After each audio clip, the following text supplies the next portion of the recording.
এক বিদেশি, কালো টি শার্ট, কালো হাফ প্যান্ট, মাথায় কালো টুপি, পায়ে দুটো মোজা। তাকে ঘিরে ধরেছেন প্রতিপক্ষের তিনজন। তিনি পায়ের মধ্যে বল নাচাচ্ছেন। অসাধারণ বল কন্ট্রোল। একবার, দুবার, তিনবার। বুধবার সন্ধে সল্টলেকের দত্তাবাদের ছোট্ট এবড়ো খেবড়ো মাঠটা জাল দিয়ে ঘেরা। জালের ওপারে অনেক মানুষ। সেই মানুষগুলোর কাছে এই বিদেশি যেন ভীষণ আপন।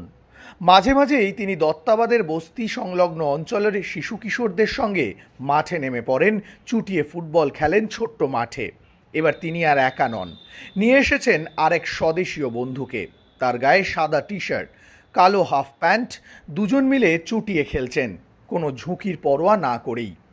ভিডিওতে ইতিমধ্যেই দেখেই নিয়েছেন এরা কারা, তাই ঝুঁকির প্রশ্ন কেন আসছে তাও বুঝে গেছেন। তারা দুজন মোহনবাগানের দুই অস্ট্রেলিয়ান, দিমিত্রি পেট্রাতস এবং ব্রেন্ডন হ্যামেল। দিমিত্রি এর আগেও এই বস্তির বাচ্চাদের সঙ্গে এই মাঠে খেলেছেন।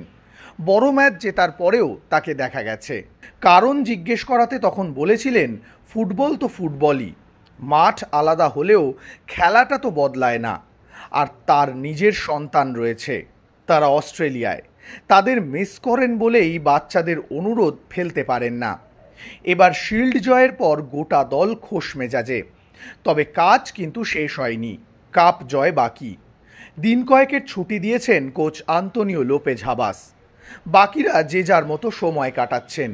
দিমিত্রি, ব্রেন্ডন ছুটি কাটালেন সেই ফুটবলেই। দিমিত্রির চেনা মাঠে এবার যোগ দিলেন তার বন্ধুও। সামনে ভীষণ গুরুত্বপূর্ণ সেমিফাইনাল। তবুও ঝুঁকির পরোয়া না করেই এক অদ্ভুত মানসিক শান্তির খোঁজে।